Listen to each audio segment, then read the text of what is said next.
तो बच्चे अब हम इसको ना एक एग्जांपल्स के साथ समझ लेते हैं। देखो अभी तक हमने क्या किया था, like CH3F, CH3Cl, CH3 bromine या CH3 एक हाइड्रोजन लगा दिया। हमें पता है हाइड्रोजन से ज्यादा इलेक्ट्रोनेगेटिव ब्रोमीन, ब्रोमीन से क्लोरीन, क्लोरीन से फ्लोरीन। तो ये क्या करेगा, इंडक्टिव इफेक्ट से ज्यादा इलेक्ट्रोनेसिटी अपनी तरफ लेगा। कार्बन कार्बन किससे लेगा, हाइड्रोजन से। तो हाइड्रोजन के पास इलेक्ट्रोनेसिटी क्या हो जाएगी, कम हो जाएगी। तो यहां पर क्या हो जाएगी इस केस में, मिनिमम इलेक्ट्रॉन डेंसिटी। अगर मिनिमम इलेक्ट्रॉन डेंसिटी हो गई बच्चे तो क्या हो गया, जो बी इंड्यूस्ड होगा वो क्या होगा, मिनिमम हो गया। अगर बी इंड्यूस मिनिमम हो गया तो बी इफेक्टिव क्या होगा यहां पर, इस केस में अब यहीं पे लिख देते हैं, इसको मिनिमम को नीचे कर देते हैं जैसा, तो क्या होगा, बी मिनिमम। अगर बी इंड्यूस्ड क्या हो गया, मिनिमम हो गया, तो मेरे पास जो बी इफेक्टिव होगा, बी इफेक्टिव वो क्या होगा, मैक्सिमम। अगर ये मैक्सिमम हो गया तो जो प्रीसेशनल फ्रीक्वेंसी होगी वो भी क्या होगी, मेरी मैक्सिमम। ये मिनिमम है, ऐसा मिनिमम लिखा है। लेकिन इस केस में इसकी इलेक्ट्रोनेगेटिविटी ज्यादा नहीं है, तो इलेक्ट्रोनेसिटी ज्यादा नहीं, तो यहां पर इलेक्ट्रोनेसिटी क्या होगी, हाइयर, यानी कि क्या होगी, maximum high electron density, maximum electron density. अगर मैक्सिमम इलेक्ट्रॉन डेंसिटी हो गया तो जो बी इंड्यूस्ड हम लिख रहे हैं वो कैसा होगा, मैक्सिमम होगा। अगर बी इंड्यूस्ड मैक्सिमम हो गया तो जो बी इफेक्टिव था वो कैसा होगा, मिनिमम होगा। अगर ये मिनिमम हो गया तो प्रीसेशनल फ्रीक्वेंसी भी कैसी हो जाएगी, मिनिमम हो जाएगी। तो ये बता रहा है, तो इन सभी के जो तीन तीन प्रोटॉन है, अगर एक ही कंपाउंड में चार टाइप के कंपाउंड है तो ये अलग जगह पे आएगा, ये अलग जगह पे सिग्नल, इसका अलग जगह पे, इसका अलग जगह पे सिग्नल। क्यों, क्योंकि अब हमारा जो फॉर्मूला जो हम पहले लिखते थे ऐसा गामा इंटू B0, अब वो हम ऐसा नहीं लिखेंगे। एक्चुअली हम क्या लिखेंगे, gamma omega is equals to gamma into B0 minus B induced. अब ये हमारा करेक्ट हो गया, और इसी को मैं लिख सकता हूं omega equals to gamma into B effective बच्चे, ऐसा।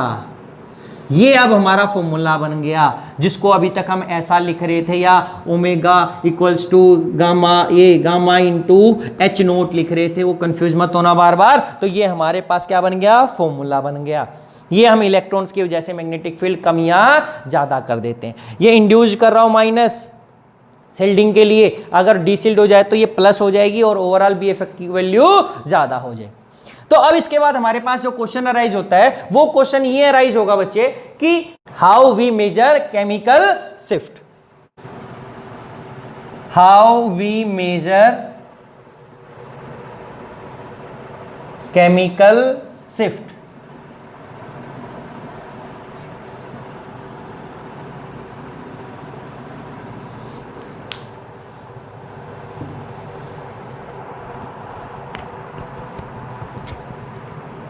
तो बच्चे इसके अंदर क्या हो गया, देखो अगर हम कोई भी चीज मेजर करना चाहते तो हमारे पास एक रेफरेंस होना चाहिए। रेफरेंस का मतलब ये एक स्टैंडर्ड होना चाहिए। कैसे, अगर आप बोलते हो कि राम बड़ा है, राम बहुत बड़ा है, अरे किससे बड़ा है, चींटी से बड़ा है, हाथी से बड़ा है, या एफिल टावर से बड़ा है, तो हमें जब तक आप कोई दूसरा पॉइंट नहीं बताओगे किसके रिस्पेक्ट में बड़ा है, उसका कोई मीनिंग नहीं है। तो क्या हुआ, जैसे आप चीनी लेने गए तो आप क्या बोलते हो, 1 kg चीनी देना, एक या 1 kg क्या देना, शुगर देना। आप चीज चंडीगढ़ में लो, हरियाणा में लो, यूएसए में लो, अगर आप दुकानदार ने कोई हेराफेरी नहीं की है तो जो चीनी आपको मिलेगी उसका जो वेट मिलेगा सभी जगह क्या मिलेगा, सेम। ऐसा नहीं कि एक ने इतनी चीनी दे दी किलो में, एक ने इतनी दे दी, एक ने इतनी, ऐसा नहीं। वो सभी के अंदर जो क्वांटिटी होगी वो क्या होगी, सेम। क्यों, क्योंकि उस 1 kg को मेजर करने के लिए जो हमने एक वेट यूज किया है वो स्टैंडर्ड वेट है। ऐसा नहीं है किसी का इतना वेट है, किसी का इतना ज्यादा वेट हो गया, ऐसा नहीं। तो आप कोई भी चीज जब मेजर करते हो या कंपेयर करते हो तो आपको कोई रेफरेंस या स्टैंडर्ड की जरूरत है। आप कपड़ा लेने गए तो आपको क्या करा, मीटर में ही लेते हो, आपको 2 मीटर चाहिए, तो ऐसा तो नहीं है एक बार 2 मीटर किसी ने इतना ही काट के दे दिया, किसी ने इतना दे दिया, किसी ने इतना। क्या अब सबके पास वो स्टिक है 1 मीटर की फिक्स है, वो हमने फिक्स कर रखी, इतना ही 1 मीटर है, नहीं तो कोई अपनी मर्जी से इसको 1 मीटर बना देगा। अब वो फिक्स हो गया कि आप 10 दुकानों से जाओ तो जो आपको जो लेंथ मिलेगी कपड़ों की वो क्या मिलेगी, सेम। अब वो आपने फिक्स कर दिया। तो यहां पर भी हम क्या बोल रहे हैं, देखो आपने बोला कि हमने जो प्रोटॉन्स की केमिकल शिफ्ट लिया उसकी डेफिनेशन लिखी थी, क्या लिखा था, shift in position of NMR signal की जो सिग्नल में जो पोजीशन में जो शिफ्ट आ रहा है उनकी में, उसी को हमने केमिकल शिफ्ट बोला। लेकिन वो शिफ्ट किसके रिस्पेक्ट में है भाई? कह रहा एक प्रोटॉन का इधर आया तो किससे कितनी दूर आया? 1 किलोमीटर दूर आया किसी से, बोल दिया एक प्रोटॉन और दूसरे प्रोटॉन का डिफरेंस 1 मीटर है। किससे 1 मीटर है भाई? 1 किलोमीटर वाले प्रोटॉन से या 2 किलोमीटर वाले से या उससे 10 मीटर वाले से। तो हमें एक रेफरेंस लेना पड़ता है जिसके रिस्पेक्ट में हम शिफ्ट बताते हैं भाई, उससे दूर या उससे कम।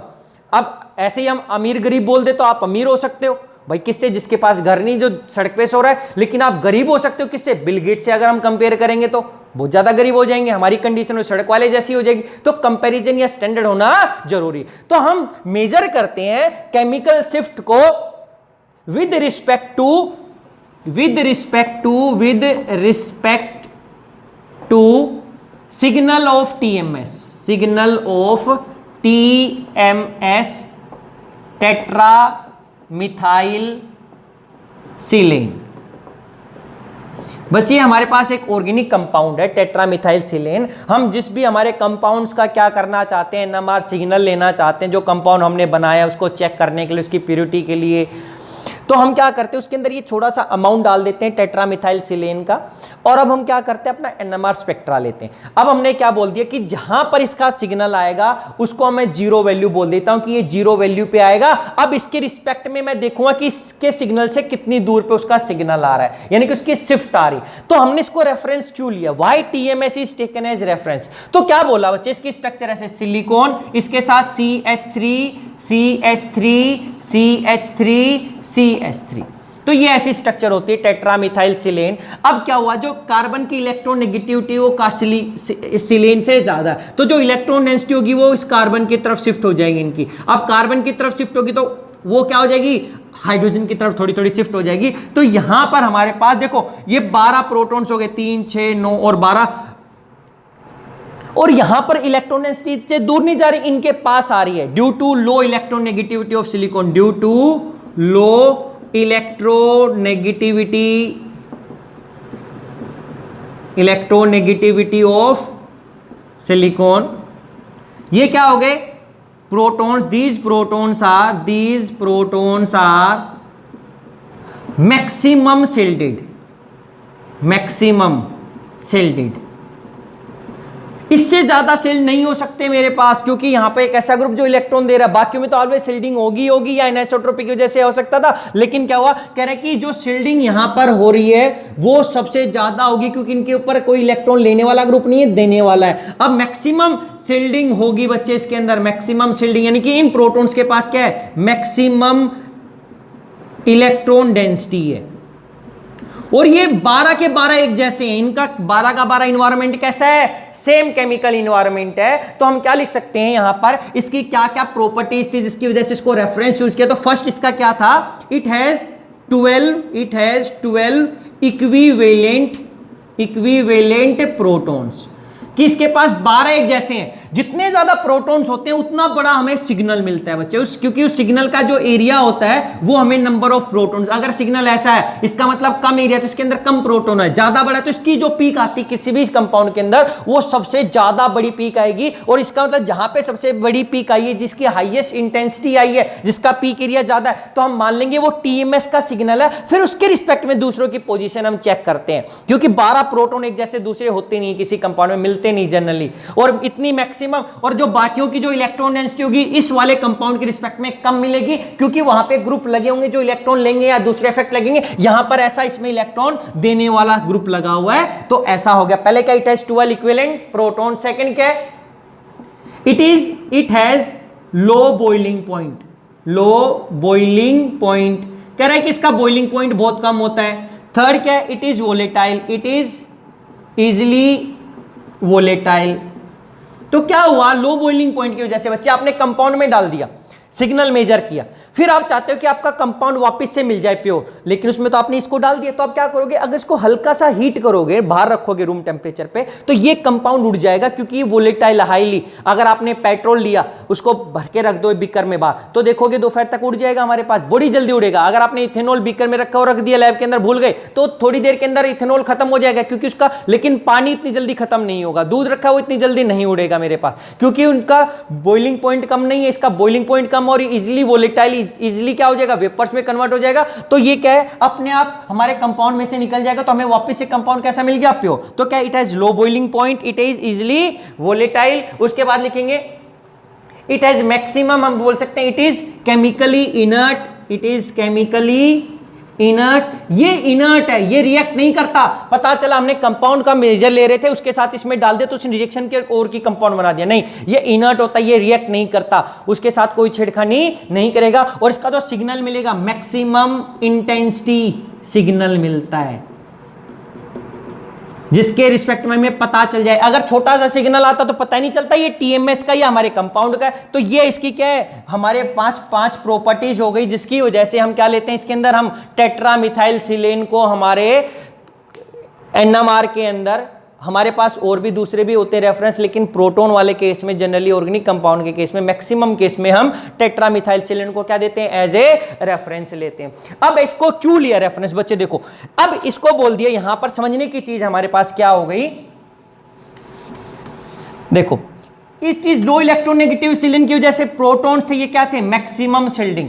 इससे ज्यादा शिल्डिंग नहीं हो सकती हमारे पास नॉर्मली ऑर्गेनिक कंपाउंड में। 99% ऑर्गेनिक कंपाउंड में, 99 क्या 100 नियरली 99.99% कंपाउंड्स में इससे ज्यादा शिल्डेड कंपाउंड हमें नहीं मिलता। इनऑर्गेनिक में हो सकते हैं, लेकिन ऑर्गेनिक में ऐसा नहीं। तो 99.9 इसलिए बोला क्योंकि ऑर्गेनिक के लिए, क्यों 1.1% में मेरे पास इनऑर्गेनिक के कंपाउंड आ जाएंगे मेरे पास। तो बोला कि अगर हमारे पास जो ऑर्गेनिक कंपाउंड होते हैं तो क्या है, जनरली हम लिख सकते हैं कि organic compounds are always less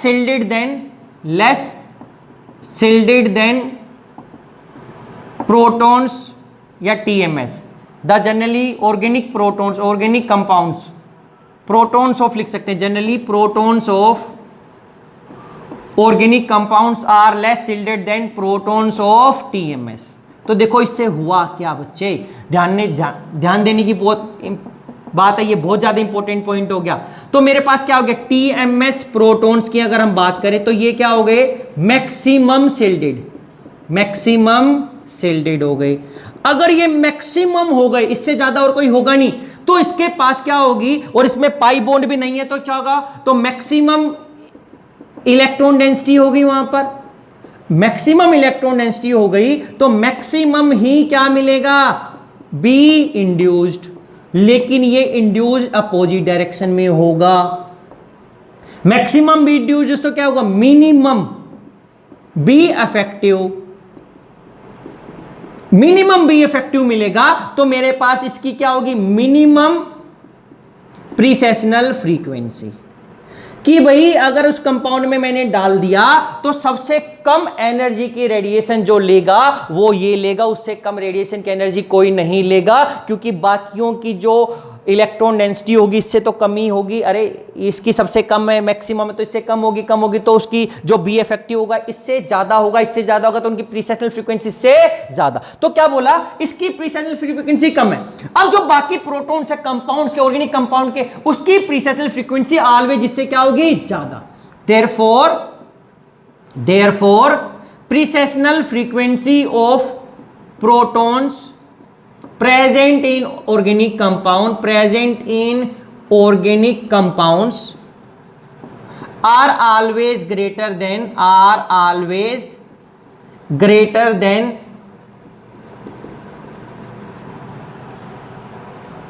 precessional frequency of protons of TMS।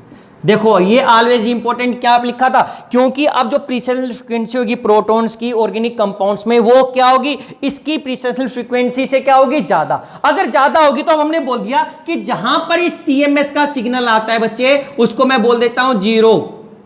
अब इससे शिफ्ट देखेंगे कि वो यहां पर आ रहा है, यहां पर आ रहा है, यहां पर। अब जितनी दूरी पे आएगा उसको मैं बोलता हूं केमिकल शिफ्ट, कि शिफ्ट हो गया सिग्नल, किसके, प्रोटॉन्स के सिग्नल्स का क्या हो गया, शिफ्ट हो गया ड्यू टू शिल्डिंग। अरे शिल्डिंग ज्यादा होगी तो वो इसके पास आएंगे। देखो अब हमने इसको एक एक लाइन में अगर हम लिखें ऊपर तो हम यहां पर लिख सकते हैं बच्चे, क्या लेते हैं देखो, अगर हमारे पास मान लिया कि इस टाइप से एक ग्राफ था हमारे पास, ये एक सिग्नल आया हम लोगों का, तो जो सबसे हाईएस्ट इंटेंसिटी का सिग्नल आया ये किसका आ गया, टीएमएस का, उसको हमने बोल दिया दिस इज टीएमएस का सिग्नल, किसी भी इंस्ट्रूमेंट की पावर वाले पे, चाहे वो 60 का हो, 100 मेगाहर्ट्ज का, 500 900 मेगाहर्ट्ज का, वो मैटर नहीं करता।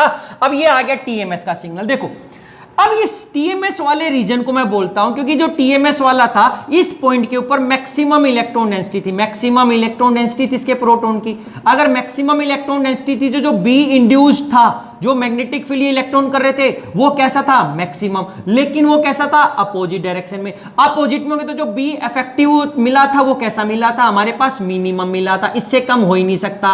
अगर ये कम था तो प्रिसिजनल फ्रीक्वेंसी भी क्या होगी, मिनिमम। कह रहे कि हमारा कंपाउंड में जब हमने इसको डाला और हमारा स्पेक्ट्रा लिया, तो जहां पर इसकी पीक आएगी उसकी मिनिमम प्रिसेशनल फ्रीक्वेंसी होगी, और इसको हमने रेफरेंस की पीक मान लिया। अब जो बाकियों की पीक आएगी हमारे पास बच्चे, वो इसके पास रीजन में आ सकती है, या थोड़ी सी दूर आ सकती है, इससे और ज्यादा दूर आ सकती है। ऐसे हाइट पे मैटर मत करना कि हाइट कैसे होगी हमारे पास। अब हम लोगों ने क्या किया, देखो अगर ये पीक इसके पास आती है तो हम इस रीजन को बोल देते हैं this region is called shielded region, this is shielded region. ये शिल्डेड रीजन हमने क्यों बोला है बच्चे, क्योंकि यहां पर हमारे पास मिनिमम प्रिसेशनल फ्रीक्वेंसी थी। क्या थी, मिनिमम प्रिसेशनल फ्रीक्वेंसी। अगर हम शिफ्ट करते हैं, इससे जितनी दूर जाएंगे मेरी प्रिसेशनल फ्रीक्वेंसी इंक्रीज होगी, मेरी प्रिसेशनल फ्रीक्वेंसी क्या हो जाएगी, इंक्रीज, क्योंकि शिफ्ट कर रहे हैं तो जितनी ज्यादा प्रिसेशनल फ्रीक्वेंसी होगी उससे उतनी दूर जाएगी। और अगर इसके पास आएगा तो ये शिल्डेड रीजन हो जाएगा, मैक्सिमम शिल्डेड है। अगर प्रोटॉन का सिग्नल यहां पर है, इसका मतलब इसकी जो प्रिसेशनल फ्रीक्वेंसी है वो कम है इस वाले के रिस्पेक्ट में, लेकिन इसकी टीएमएस से तो क्या होगी, ज्यादा होगी।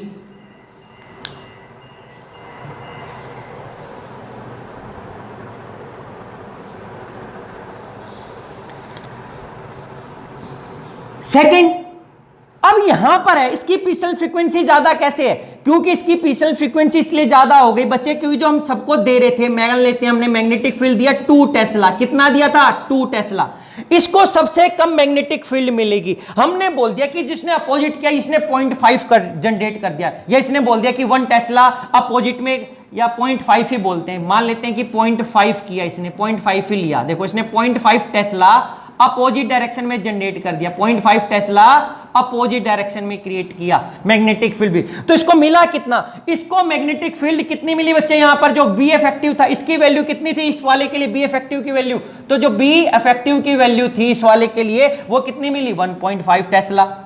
ठीक है, अब यहां पर जो ये होगा प्रोटॉन जो इसके पास है, ये शिल्डेड तो है क्योंकि इसकी तरफ जा रहा है, मेरे पास शिफ्ट कम है, शिफ्ट कम है, तो इसका मतलब ये इससे, ये मैक्सिमम शिल्डेड था, इसमें इलेक्ट्रॉन डेंसिटी इससे तो कम है, ये तो हम पहले ही लिख चुके हैं। अगर कम होगी तो इलेक्ट्रॉन डेंसिटी की वजह से जो अपोजिट बी इंड्यूस्ड होगा वो कम होगा, तो मान लिया कि इसमें 0.4 जनरेट हुआ, जो यहां पर जो बी इंड्यूस्ड है वो कितना हुआ, 0.4 अपोजिट डायरेक्शन में। अगर 0.4 हुआ तो जो बी इफेक्टिव मिलेगा वो कितना मिलेगा यहां पर भाई, 2 माइनस 0.4 कितना मिला, 1.6 ही मिला। अब देखो अगर ये मेरा यहां पर है, मैंने बोला किसी ने जो बी इंड्यूस था वो केवल कितना था, 0.1 था, 0.1, तो जो बी इफेक्टिव मिलेगा वो कितना मिलेगा भाई, 1.9 मिला। समझ में आया। देखो अब जैसे जैसे बी इफेक्टिव मेरा इंक्रीज हो रहा है, क्यों हो रहा है, क्योंकि भाई हमारी इलेक्ट्रॉन डेंसिटी इससे तो कम हो रही है हमारे पास। अब ये कम हो रही है तो बी इफेक्टिव ज्यादा होगी तो मेरी प्रिसेशनल फ्रीक्वेंसी भी तो इंक्रीज हो गई। क्यों, क्योंकि मेरी प्रिसेशनल फ्रीक्वेंसी इसकी मिनिमम है, इससे ज्यादा बी इफेक्टिव इसमें है, उससे ज्यादा बी इफेक्टिव इसमें है, तो मेरी प्रिसेशनल फ्रीक्वेंसी क्या हो रही है, इस साइड इंक्रीज हो रही है बच्चे। तो मैंने ये लिख दिया प्रिसेशनल फ्रीक्वेंसी इंक्रीज हो रही है। इस वाले केस में क्या बोला कि बोल दिया कि यहां पर मेरे पास एनाइसोट्रोपी इफेक्ट आ गया, बोल दिया कि इसके अंदर हमारे पास क्या लग गया, एनाइसोट्रोपी इफेक्ट। तो हम बोल दिया कि यहां पे जो बी इंड्यूस्ड है वो 0.1 ही है, लेकिन वो सेम डायरेक्शन में। देखो ये बात समझने की है, बी इंड्यूस्ड किसमें है, सेम में। तो जो बी इफेक्टिव यहां पर मिलेगा वो 2.1 टेस्ला मिलेगा। अगर 2.1 मिला तो प्रिसेशनल फ्रीक्वेंसी सबसे ज्यादा। तो हम जो शिफ्ट देखते हैं सिग्नल की फ्रॉम टीएमएस बच्चे, वो हम इस मैग्नेटिक फील्ड के रिस्पेक्ट में नहीं देखते, हम ऑलवेज किस में देखते हैं, वो देखते हैं प्रिसेशनल फ्रीक्वेंसी के अंदर कि उसकी प्रिसेशनल फ्रीक्वेंसी प्रोटॉन की कितनी ज्यादा है, किससे, टीएमएस से। तो जितनी ज्यादा प्रिसेशनल फ्रीक्वेंसी होगी उतनी ही ज्यादा शिफ्ट होगी। तो हम क्या मेजर करते हैं नॉर्मली, क्या हम ये लिख सकते हैं, the shift of proton signal is usually measured in hertz. कि जो स्पीड है यहां पे देखो, यहां पे प्रीसेशनल फ्रीक्वेंसी मेगाहर्ट्ज में लिखते हैं, लेकिन जो यहां पर इसकी प्रीसेशनल फ्रीक्वेंसी आ गई बच्चे, is usually measure in hertz greater than TMS, greater than TMS. कि टीएमएस वाले प्रोटॉन से दूसरे प्रोटॉन की जो मेरे पास जो फ्रीक्वेंसी थी या प्रीसेशनल फ्रीक्वेंसी थी वो हर्ट्ज में कितनी ज्यादा है। The shift of proton signal is usually measured in hertz greater than TMS. की टीएमएस वाले सिग्नल से प्रोटॉन से कितनी ज्यादा मेरे पास क्या है, उनकी प्रीसेशनल फ्रीक्वेंसी है। वो प्रीसेशनल फ्रीक्वेंसी क्यों मेजर करते हैं हर्ट्ज में, ये हमने हर्ट्ज में क्यों किया, मेगाहर्ट्ज में क्यों नहीं किया। हम बोल सकते हैं the local electronic environment will give us small change in precessional frequency, will give us small change in precessional frequency। कितनी, 0 से नॉर्मली हम बोल सकते हैं 12,000 तक hertz. Precessional frequency 0 to 12,000 hertz greater than TMS.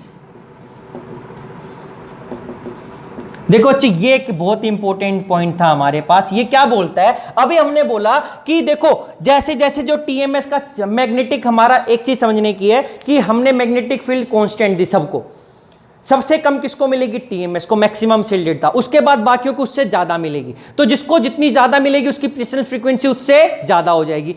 अब ज्यादा तो हो गई, लेकिन उसकी वजह से उसकी प्रीसेशनल फ्रीक्वेंसी कितनी ज्यादा हो जाएगी, वो कह रहा है क्योंकि अब ये सारा का सारा इफेक्ट आ रहा है लोकल इलेक्ट्रॉनिक एनवायरनमेंट की वजह से। तो कह रहा है कि जो इलेक्ट्रॉनिक एनवायरनमेंट है will give a small change in precessional frequency, उसकी वजह से जो प्रीसेशनल फ्रीक्वेंसी में चेंज आएगा, कंपाउंड का सिग्नल यहां पर आए या यहां पर आए, वो केवल कितना आ सकता है, 0 से 12,000 हर्ट्ज। कि उससे 1 हर्ट्ज ज्यादा हो सकती है किसी प्रोटॉन की, 2, 3 या 12,000 हर्ट्ज ग्रेटर देन टीएमएस। तो अब इसकी जो स्पीड थी प्रीसेशनल फ्रीक्वेंसी वो हर्ट्ज में, ये मेगा हर्ट्ज है। ये हम बोलेंगे भी मेगा हर्ट्ज, अभी मेजर करेंगे क्या होता है। हम प्रोटॉन जो हमारे इंस्ट्रूमेंट की पावर बोलते हैं वो मेगा हर्ट्ज की रेडिएशन डालते हैं वहां पर मेगा हर्ट्ज में। ये 1 mega hertz equal to 10⁻⁶ hertz. तो मेगा हर्ट्ज एक बड़ी क्वांटिटी है, हर्ट्ज एक बहुत माइन्यूट क्वांटिटी है हमारे पास। तो कह रहे हैं कि जो इनकी स्पीड में आ रहा है, प्रीसेशनल फ्रीक्वेंसी आ रही है, वो केवल हर्ट्ज में ही इंक्रीज हो रहा है। इसलिए हम इस डेल्टा को या केमिकल शिफ्ट को हर्ट्ज में मेजर करते हैं कि कितनी प्रीसेशनल फ्रीक्वेंसी ज्यादा है टीएमएस से।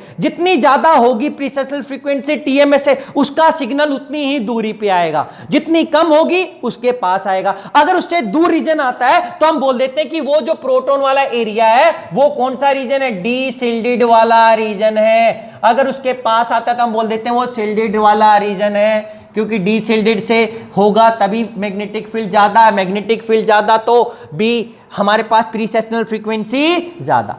तो ये था हमारे पास कि हमारे पास जो सिग्नल है वो हमने रेफरेंस टीएमएस लिया। अब सिग्नल टीएमएस के पास आएगा या सिग्नल टीएमएस से दूर जाएगा। अगर दूर या पास आएगा तो कितने हर्ट्ज तक जा सकता है, कितनी स्पीड ज्यादा हो सकती है, 0 से 12,000 हर्ट्ज ही ज्यादा हो सकती है इस इलेक्ट्रॉनिक एनवायरनमेंट की वजह से। अब वो इलेक्ट्रॉनिक एनवायरनमेंट अलग अलग फैक्टर पे डिपेंड कर रहा था, चाहे कोई भी फैक्टर हो। तो अब हम इसको जो भी हमने लिखा इसको एक एग्जांपल के साथ समझते हैं, फिर हम अभी मेजर करेंगे कि what is the unit of chemical shift. हम केमिकल शिफ्ट को किस में मेजर करते हैं, तो जी हमारी यूनिट क्या होगी केमिकल शिफ्ट की। तो हमने जिसको डेल्टा से लिखा, हमारे पास जो केमिकल शिफ्ट है डेल्टा लिखते हैं हमारे पास। तो बोला कि अभी हमने इससे पहले लिखा था कि जो हम केमिकल शिफ्ट को मेजर कर रहे थे वो किस में कर रहे थे, हर्ट्ज। क्योंकि जो प्रीसेशनल फ्रीक्वेंसी थी हमारे प्रोटॉन्स की वो हर्ट्ज में ही ज्यादा हो सकती है टीएमएस से। तो देखो क्या हुआ, हमारे पास मान लेते हैं कि एक 100 मेगाहर्ट्ज का इंस्ट्रूमेंट था। 100 मेगाहर्ट्ज का इंस्ट्रूमेंट, इसका मतलब मैं मैक्सिमम जो इंसिडेंट कर रहा हूं रेडिएशन वो 0 से 100 मेगाहर्ट्ज तक की रेडिएशन डाल रहा हूं पल्स फॉर्म में।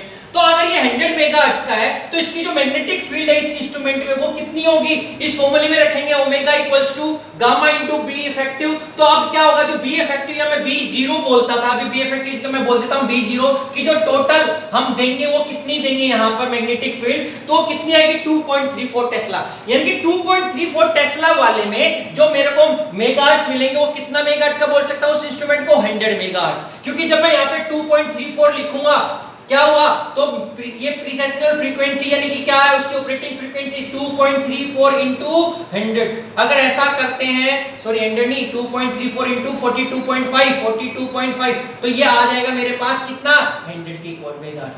तो अब हम उसको टेस्ला के नाम से बोल सकते थे या है। अगर मैंने क्या किया, मैग्नेटिक फील्ड इंक्रीज की, मैग्नेटिक फील्ड इंक्रीज कर दी 7.04 टेस्ला उस इंस्ट्रूमेंट में, तो अब उसको मैग्नेटिक फील्ड इंक्रीज कर दी। तो हमें पता है जब मैग्नेटिक फील्ड इंक्रीज करूंगा तो मेरे को प्रीसेशनल फ्रीक्वेंसी भी इंक्रीज होती है, तो कितनी हो जाती है 300 मेगाहर्ट्ज। इसका मतलब क्या हुआ, जब मैं इसको 7.04 को into 42.5 करता हूं तो ये आ जाता है, यानी कि उस इंस्ट्रूमेंट की जो ऑपरेटिंग फ्रीक्वेंसी है वो कितनी है 300 मेगाहर्ट्ज। अब उस इंस्ट्रूमेंट को मैं 300 मेगाहर्ट्ज का बोल दूं या 7.04 टेस्ला बोल दूं।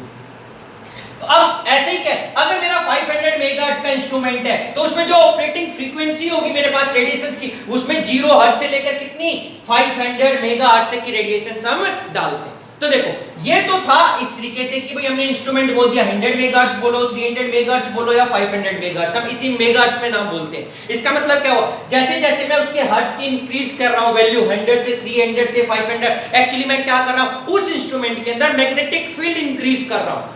ये 2.34 टेस्ला था, ये कितने का है 7.04 टेस्ला इंस्ट्रूमेंट है, ये कितना है 11.7 टेस्ला इंस्ट्रूमेंट, हम ऐसा भी नाम बोल सकते थे। अब हुआ क्या बच्चे, हम बोलते हैं कि जो हमारा सिग्नल आता है टीएमएस का, ऐसा बोला जाता है कि अगर वो 100 मेगाहर्ट्ज का एक इंस्ट्रूमेंट पे मैंने सिग्नल लिया बच्चे, तो उसका जो सिग्नल जहां पर आएगा हम बोल देते हैं कि वो सिग्नल है, उस सिग्नल जब उसकी जो प्रीसेशनल फ्रीक्वेंसी है 100 मेगाहर्ट्ज वाले इंस्ट्रूमेंट पे वो कितनी है उसकी 100 मेगाहर्ट्ज ही फिक्स कर देते हैं। यानी कि हमने ऐसा माना हुआ है कि अगर मेरा टीएमएस मैंने डाला और 100 मेगाहर्ट्ज वाले इंस्ट्रूमेंट पे कर रहा हूं तो उसकी प्रीसेशनल फ्रीक्वेंसी कितनी होगी, क्योंकि उसको जो बी टेस्ला दे रहे 2.34 टेस्ला दे रहे हम नीचे से तो फिक्स है, लेकिन उसको सबसे कम मैग्नेटिक फील्ड मिलेगी, उसकी सबसे कम होगी, तो उस कम को कितना माना हुआ हम लोगों ने, उस कम को हमने फिक्स कर दिया क्या 100 मेगाहर्ट्ज पे, वो 100 मेगाहर्ट्ज बोलो या 100 into 10⁻⁶ हर्ट्ज बोल देते हैं, क्योंकि 1 मेगाहर्ट्ज इक्वल टू 10⁻⁶ हर्ट्ज।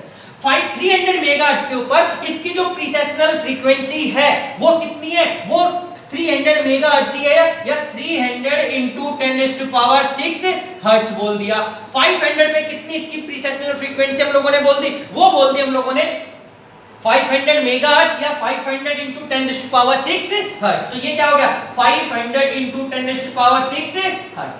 ये फिक्स, ये कोई ध्यान रखना आपने, सबसे इंपॉर्टेंट पॉइंट है क्या कि जो भी इंस्ट्रूमेंट होगा जिस पे हम मेजर करें तो टीएमएस की जो प्रीसेशनल फ्रीक्वेंसी हमने फिक्स की है, मानी हुई है, वो उस पावर की जो उस इंस्ट्रूमेंट की वो पावर ही मानी हुई है, उसको हर्ट्ज में अगर हम लिख दें। अब क्या हुआ, अब जो बाकी हमारा प्रोटॉन होगा उसकी प्रीसेशनल फ्रीक्वेंसी इससे ज्यादा होगी, वो प्रीसेशनल फ्रीक्वेंसी उसके इलेक्ट्रॉनिक एनवायरनमेंट की वजह से ज्यादा होगी, और वो केवल किसमें ज्यादा होगी हर्ट्ज में। मान लिया कि अगर मेरे पास ये 100 मेगाहर्ट्ज वाला इंस्ट्रूमेंट था जिसमें मैग्नेटिक फील्ड 2.34 टेस्ला थी, मेरा जो प्रोटॉन है वो 300 हर्ट्ज ग्रेटर देन टीएमएस है, उसकी प्रीसेशनल फ्रीक्वेंसी, उसकी प्रीसेशनल फ्रीक्वेंसी कितनी है, तो इसके ऊपर ऐसा लिखते हैं, तो इसकी प्रीसेशनल फ्रीक्वेंसी होगी कितनी 100 into 10⁻⁶ hertz plus 300 hertz greater than TMS.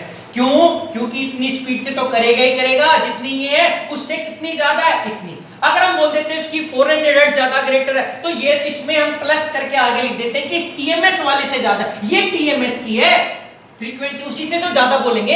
अब ऐसे बोल देते राम श्याम से बड़ा है 1 मीटर, राम श्याम से 1 मीटर बड़ा है, तो अब बताओ क्या बोला हम लोगों ने बच्चे, देखो हमने बोला राम बड़ा है किससे, श्याम से, 1 मीटर बड़ा है। अब बताओ इसकी हाइट कितनी है, इसकी हाइट जब तक नहीं बता सकते जब तक इसकी हाइट ना पता चले। अगर आप बोलोगे इसकी हाइट 5 मीटर तो आप बोलोगे 6, इसकी 4 तो इसकी 5, इसकी 10 है तो इसकी 11। तो आपने पहले ये तो बताया कि जो हमारी स्पीड में जो प्रीसेशनल फ्रीक्वेंसी आएगी ज्यादा आएगी, हर्ट्ज में ज्यादा आएगी बाकी प्रोटॉन की, किससे टीएमएस से। अब टीएमएस की कितनी है, अलग अलग इंस्ट्रूमेंट लूंगा तो अलग अलग प्रीसेशनल फ्रीक्वेंसी होगी उसकी, तो कितनी होगी? हमने बोला 100 वाले पे 100 मेगाहर्ट्ज या 100 × 10⁶, 300 वाले पे 300 × 10⁶, 500 पे 500 × 10⁶, 900 पे 9 × 6। अब बाकियों प्रोटॉन की उसकी उससे ज्यादा, अगर वो 100 मेगाहर्ट्ज वाले पे तो हमने बोल दिया उसकी कितनी आई, 300 हर्ट्ज कैरेक्टर आई, तो भाई उसकी आई। अगर मैंने इंस्ट्रूमेंट की पावर चेंज कर दी बच्चे, देखो क्या हुआ, अब एक दिक्कत आ गई, एक ही प्रोटॉन था, अब आप चीनी यहाँ पे लो, मद्रास में लो, कर्नाटका में लो, यूएसए में लो, इंग्लैंड में लो, अगर 1 किलो ले रहे हो तो सभी जगह 1 ही किलो आएगी ना। अगर आपने यहाँ पे 1 मीटर कपड़ा लिया और वहाँ पे 1 मीटर कपड़ा लिया तो उसकी लेंथ चेंज नहीं होगी, वो सेम ही आएगा। तो इसका मतलब आपका प्रोटॉन एक जगह सिग्नल दे रहा है, टीएमएस से कितनी दूरी पे दे रहा है, अगर इंस्ट्रूमेंट चेंज कर दिया तो उसकी दूरी थोड़ा बदल जाएगी, उसका एनवायरनमेंट तो वैसा ही है, इस इंस्ट्रूमेंट में भी उसमें भी, तो उसकी जो डिस्टेंस आएगा वो कैसा ना था, सेम आना था।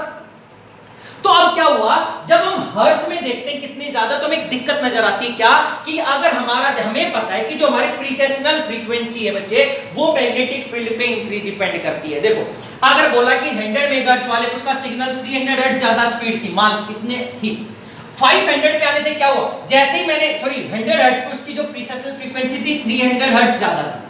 अब क्या हुआ, अगर मैंने इंस्ट्रूमेंट चेंज कर दिया 300 मेगाहर्ट्ज का, तो यहाँ पर इसकी प्रीसेशनल फ्रीक्वेंसी कितनी थी, देखो टीएमएस की बढ़ गई ना, टीएमएस की कितनी होगी, यहाँ पे 100 × 10⁶ था, तो टीएमएस की खुद की बढ़ गई, तो इससे तो ज्यादा बढ़ी हुई मिलेगी ना दूसरे की। तो यहाँ पर इस इंस्ट्रूमेंट में जब हमने मेजर किया तो वो कितनी आई, 300 × 10⁶ प्लस 900 हर्ट्ज। भाई 900 हर्ट्ज क्यों हो गई, वो 300 ही नहीं रही, क्योंकि यहां पर हमें पता है कि जितनी ज्यादा मैग्नेटिक फील्ड उतनी ज्यादा प्रीसेशनल फ्रीक्वेंसी। अरे जब इसकी बढ़ गई खुद टीएमएस की, तो इसकी भी तो बढ़ेगी, वो 300 ही तो ना बढ़ेगी, जैसे इसमें 300 थी 300 तो ना वो ज्यादा होगी। अब जैसे 500 वाले था, तो अब देखो 100 से 300 से 500 गए तो प्रीसेशनल फ्रीक्वेंसी हमारी बढ़ गई किसकी, टीएमएस की। यहां से फिर 300 × 10⁶, यहां पर क्या होगी 500 × 10⁶ आओगे प्रीसेशनल फ्रीक्वेंसी। तो अब मेरी जो प्रोटॉन था सेम, अरे कंपाउंड तो सेम ही है, इंस्ट्रूमेंट की तो डिफरेंट क्या है, इंस्ट्रूमेंट जैसे मैंने 500 पे किया, अब वो 900 ज्यादा नहीं रही, क्यों, क्योंकि मैंने ये इसको बढ़ा दिया तो ये मेरी बढ़ जाएगी, तो ये कितनी ज्यादा आया, ये आया 1500 हर्ट्ज ग्रेटर देन टीएमएस। देखो बच्चे इस केस में एक दिक्कत आ रही है, जब मैं इंस्ट्रूमेंट चेंज कर रहा हूं तो मेरी मैग्नेटिक फील्ड चेंज हो रही है, मैग्नेटिक फील्ड इंक्रीज हो रही है, चेंज हो रही है, तो मेरी प्रीसेशनल फ्रीक्वेंसी चेंज हो रही है।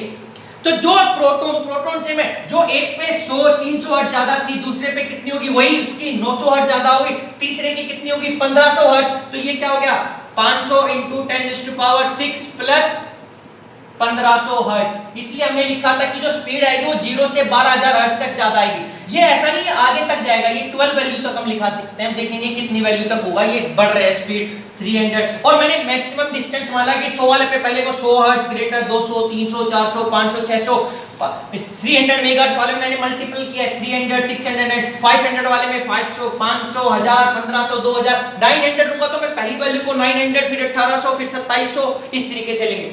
तो क्या हुआ यहाँ पे दिक्कत आ गई कि अब मैं अपनी केमिकल शिफ्ट को हर्ट्ज में जो मेजर कर रहे थे उसको मैं दिखाना फेवर नहीं करूंगा, नहीं तो कोई कंफ्यूज हो जाएगा। एक बोलेगा कि नहीं उसकी तो 300 ज्यादा है, एक बोलेगा नहीं उसकी तो भाई 900 थी ज्यादा है, एक बोलेगा 1500। लेकिन उस टाइम पे उन्होंने ये तो नहीं बताया ना कितने इंस्ट्रूमेंट पे, वो सेम पावर के इंस्ट्रूमेंट नहीं थे, वो अलग अलग पावर के थे। कहने का मतलब है आप 1 kg चीलो अपने नॉर्मल तराजू पे तोलते हो, ताकड़ी वाले पे लेता आप लोगों ने लिया तो एक तरफ वेट रखा, एक तरफ वो उतना ही का, फिर आपने क्या किया 1 kg का वेट लिया थोड़ा सा दूसरे पे विदाउट हैंड वाले पे, फिर आपने इलेक्ट्रॉनिक बैलेंस लिया, तो ऐसा तो ना आपने बैलेंस चेंज कर दिया तो आपका वेट चेंज हो जाएगा। अरे मिले तो 1 kg का, तो जो वेट शुगर लोगे चीनी वो तो सेम ही आएगी। तो सेम ऐसे जब इंस्ट्रूमेंट चेंज किया तो जो चेंज आना था, जो शिफ्ट आना था वो तो क्या कांस्टेंट रहना था। यहाँ पर तो क्या हो गया 300 हर्ट्ज ज्यादा, यहाँ पे 900 हर्ट्ज ज्यादा, यहाँ पे 1500 हर्ट्ज ज्यादा होगी टीएमएस से, तो हमें दिक्कत हो रही है। तो हमने बोला कि हम एक ऐसी यूनिट में कर दें कि जो जिससे इंस्ट्रूमेंट की पावर का कोई फर्क ही ना पड़े। मैं इंस्ट्रूमेंट कोई भी लूँ, मैं घटा दूं पावर या इंक्रीज कर दे, उससे कोई डिफरेंस नहीं। तो उन्होंने क्या बोला To solve this problem, उन्होंने क्या बोला कि हम केमिकल शिफ्ट जो हर्ट्ज में ले रहे हैं इसको पीपीएम में कन्वर्ट कर दो। पीपीएम क्या है, यूनिटलेस क्वांटिटी है, ये क्या पार्ट्स पर मिलियन की, 1 मिलियन में कितना पार्ट है, कि 1 मिलियन में 1 रुपया आपके पास है तो आपके पास 1 ppm है, आपके पास 2 रुपए तो मैंने बोल दिया कि 2 ppm है, यानी कि एक आदमी जिसके पास कितने हैं 1 मिलियन है उसके रिस्पेक्ट में आपके पास 2 है, एक के पास 3 है 4, तो कितने पार्ट्स है 1 मिलियन के अंदर, पार्ट्स पर मिलियन। तो क्या बोला कि भाई इसको जो हम हर्ट्ज में बना रहे हैं ग्रेटर देन हर्ट्ज, ये 100 हर्ट्ज इंक्रीज कर रहे हैं साइड टीएमएस की पावर हर्ट्ज से, तो होती तो हर्ट्ज में ज्यादा है, उस हर्ट्ज को हम एक यूनिटलेस क्वांटिटी में कर दे। तो क्या बोला कि इस डेल्टा को अगर आपने पीपीएम में कन्वर्ट करना है तो आपको क्या करना पड़ेगा, shift in hertz from TMS, कि भाई कितनी ज्यादा उसकी शिफ्ट है हर्ट्ज में ग्रेटर देन टीएमएस। कोई भी इंस्ट्रूमेंट हमें कोई नहीं लेना देना। तो यहाँ पे क्या था, मान लिया कि हमारे पास कि कितनी शिफ्ट होएगी, अगर हमारे पास ये 100 मेगाहर्ट्ज वाला इंस्ट्रूमेंट था तो कितनी शिफ्ट थी, यहाँ पर कितनी ज्यादा शिफ्ट था 300 हर्ट्ज, तो हमने क्या लिखा 300 hertz divided by operating frequency of instrument in megahertz. हमारी ऑपरेटिंग फ्रीक्वेंसी किस में होती है इंस्ट्रूमेंट की, मेगाहर्ट्ज में, तो ये किस इंस्ट्रूमेंट पे था, ये 100 मेगाहर्ट्ज वाले में था। इस 100 मेगाहर्ट्ज को मैं किस में कन्वर्ट कर दूं, हर्ट्ज में, तो ये क्या किससे गुना कर दूंगा 1 मेगाहर्ट्ज से 10⁶ हर्ट्ज। तो अब इस मेगाहर्ट्ज को मैं ऑपरेटिंग फ्रीक्वेंसी को हर्ट्ज में लिख दूं तो ज्यादा बेटर है, क्योंकि पहले तो मेगाहर्ट्ज में उसको मेरे को किस में कन्वर्ट करना पड़ेगा, हर्ट्ज में, ताकि ऊपर वाला हर्ट्ज, ये हर्ट्ज और नीचे वाला हर्ट्ज क्या हो जाए कैंसिल आउट, इनटू 10⁶। ये क्यों मल्टीप्लाई कर दिया, ताकि मैं 1 मिलियन में देख सकूं। ये 1 मिलियन का अगर इसको मल्टीप्लाई नहीं करूंगा तो ये ऊपर हर्ट्ज में था ये नीचे था, तो हम 1 मिलियन पीपीएम हम बोलते हैं कि पीपीएम में पार्ट्स पर मिलियन में कितना है, तो इसको 10⁶ से मल्टीप्लाई किया। अब देखें कि जो 100 मेगाहर्ट्ज वाले इंस्ट्रूमेंट में 300 हर्ट्ज इसकी ज्यादा थी तो उसका क्या वैल्यू आएगी। तो अब ये देखो क्या बोल दिया कि डेल्टा क्या हो गया 300 हर्ट्ज ग्रेटर थी टीएमएस से, ऑपरेटिंग फ्रीक्वेंसी कितनी होगी 100 मेगाहर्ट्ज, तो 100 into 10⁶ हर्ट्ज into 10⁶ हर्ट्ज से हर्ट्ज कैंसिल, 10 से 6 से कैंसिल, 100 से कितना आ जाएगा 3, तो कितना आ गया 3 ppm। तो कह दिया कि अब मैं जो यूनिट अब जो पहले लिख रहे थे अब मैं वैल्यू लिखूंगा इसको 0 1 2 3 4, अब मैं नीचे हर्ट्ज नहीं लिख रहा, मैं क्या लिख रहा हूं ppm। क्या कि अगर उसकी 300 हर्ट्ज ग्रेटर थी तो मैंने बोल दिया कि 100 मेगाहर्ट्ज वाले पे जो उसकी जो लोकेशन है वो कितनी है 3 ppm है, 3 ppm। अब देखो अगर वो 300 मेगाहर्ट्ज वाले इंस्ट्रूमेंट पे था, पहले ये जो वैल्यू थी एक्सिस से मेरी किसमें थी हर्ट्ज में थी, इंक्रीज हो रही थी, अब मैं पीपीएम में चेंज करना चाहता हूं तो इसकी जो वैल्यू थी कितनी थी 900 हर्ट्ज ग्रेटर देन टीएमएस, तो 900 hertz divided by operating frequency कितनी 300 मेगा हर्ट्ज में कन्वर्ट कर दिया, 3 into 10⁶ हर्ट्ज into 10⁶ 6 से 6 हर्ट्ज से हर्ट्ज 3 से 3, तो ये भी क्या हो गया 3 ppm। अरे देखो सिग्नल मेरा जो पहले 300 900 1500 पे आ रहा था अब वो कितने पे आ रहा है 3 यानी ये भी 3 ppm पे है, ये भी 3 ppm पे। अगर 500 मेगाहर्ट्ज का था तो कितने पे आ रहा था 1500 हर्ट्ज ज्यादा, ये क्यों आ रही थी क्योंकि प्रीसेट मेरी मैग्नेटिक फील्ड इंक्रीज हो रही थी, तो ये तो होगी ही होगी।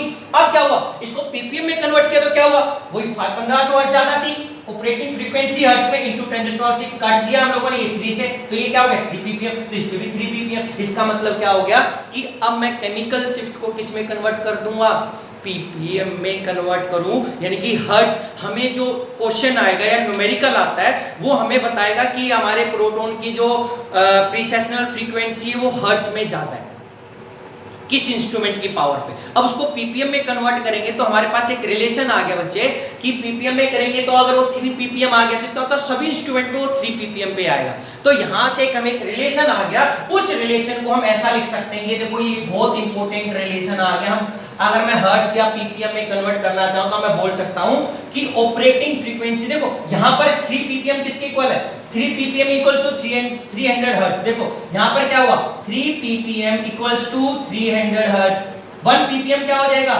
100 हर्ट्ज। तो यहाँ से देखो 3 किसके इक्वल था 3 ppm, यहाँ पे किसके इक्वल था 300 हर्ट्ज के, तो 1 ppm क्या हो जाएगा 3 से 3 कैंसिल, तो 1 से क्या हो जाएगा 100 हर्ट्ज। ये 100 हर्ट्ज क्या हो गया किसका ऑन 100 मेगाहर्ट्ज इंस्ट्रूमेंट। तो मैं बोल सकता हूं अगर वो 100 मेगाहर्ट्ज का इंस्ट्रूमेंट था तो उसका 1 ppm किसके इक्वल होगा उसके 100 हर्ट्ज के इक्वल होगा।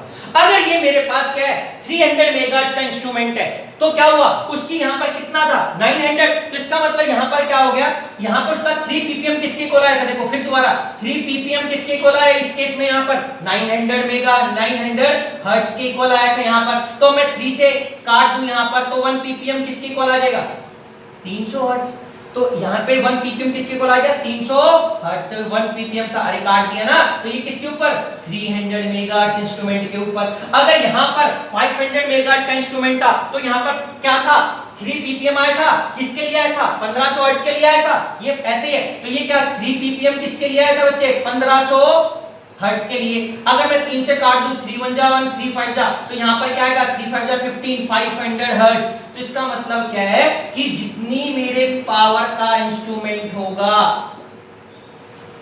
100 मेगाहर्ट्ज पे मेरा 1 ppm 100 हर्ट्ज के इक्वल होगा। 1 ppm कितना 100, 300 मेगाहर्ट्ज वाले इंस्ट्रूमेंट पे 1 ppm क्या होगा 300 हर्ट्ज। 500 मेगाहर्ट्ज वाले इंस्ट्रूमेंट पे 1 ppm क्या होगा 500 हर्ट्ज। अगर मेरा 900 मेगाहर्ट्ज का इंस्ट्रूमेंट है बच्चे, तो वहां पर मेरा 1 ppm किसके इक्वल होगा 900 हर्ट्ज। मैं लिख सकता हूं 1 ppm is equals to 1 ppm is equals to operating frequency, ऐसा लिख सकता हूं operating frequency of instrument in hertz, operating frequency of instrument in hertz। ये सबसे इंपॉर्टेंट हो गया, क्योंकि आपको कोई भी इंस्ट्रूमेंट दे वो हर्ट्ज की वैल्यू में देगा, आप उसको पीपीएम में कन्वर्ट कर लो, फिर आप उस पीपीएम को किसी भी इंस्ट्रूमेंट की रिस्पेक्ट में चेंज कर सकते हो, क्योंकि अगर वो 100 मेगाहर्ट्ज का है तो उसका 1 ppm 100 हर्ट्ज के इक्वल है। ये 100 हर्ट्ज, ये 200 300। अगर ये 900 मेगाहर्ट्ज का इंस्ट्रूमेंट होता तो ये 900 हर्ट्ज 1800 हर्ट्ज 2700 हर्ट्ज, अगर बीच में आ जाता तो सिग्नल बीच में कहीं आएगा। समझ में आया? तो अगर ये 100 मेगाहर्ट्ज का इंस्ट्रूमेंट होता, मैं बोलता 1.5 ppm। 1.5 ppm का मतलब है 1 ppm equals to 100 hertz. 1.5 ppm क्या होगा 1.5 into 100, तो कितना हो गया 150 हर्ट्ज, ग्रेटर देन टीएमएस हो गया। बच्चे समझ में आए ना?